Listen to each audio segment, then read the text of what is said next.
i-review muna natin ang dalawang important concepts na tinuturo namin dito sa IMG, ang X-curve concept at ang solid financial foundation. So ang X-curve concept ay nagpapakita ng dalawang linya sa financial life natin. One line going up, which is the money line or the wealth line, and one line going down, which is the responsibility line. So habang tumatagal or tumatanda tayo, dapat ang money line natin ay tumataas at ang responsibility line natin ay bumababa. So hindi pwede na sa tagal ng pagtatrabaho, wala tayong ipon dahil hanggang sa pagtanda natin, madami pa rin tayong responsibilidad. If ganyan ang mangyayari, hindi ka makakatigil sa pagtatrabaho or kahit retired ka na, maghahanap ka pa rin ng paraan para kumita dahil marami kang gastusin at wala kang ipon. Kaya kailangan maintindihan natin yung X-curve concept. So habang bata ka pa or ilang years pa lang sa pagtatrabaho, understandable na hindi pa masyadong madami ang ipon kasi kaumpisa mo pa lang naman kumita. Pero pataas na yung responsibilities mo.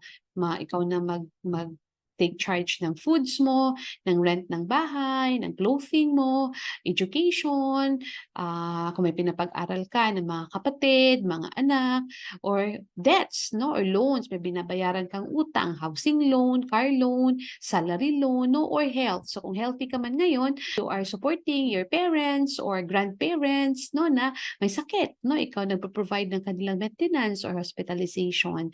So lahat ng panggastos at pambayad mo sa mga needs na ito ay galing sa sahod mo sa pagtatrabaho. Yan yung tinatawag natin na active income. You are working hard for the money to pay for your responsibilities.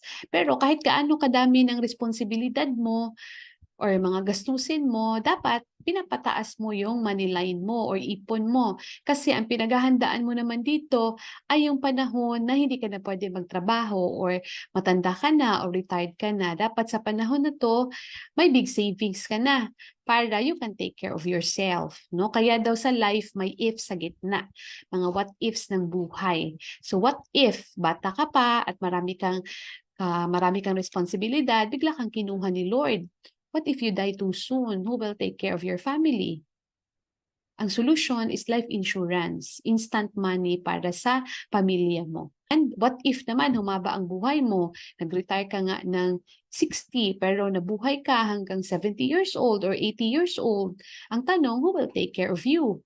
Solution is investment para may mapagkuhanan ka ng income sa mga needs mo sa pagtanda. Ang importante, prepared ka na at hindi ka maging pabigat sa pamilya mo, lalo na sa mga anak mo.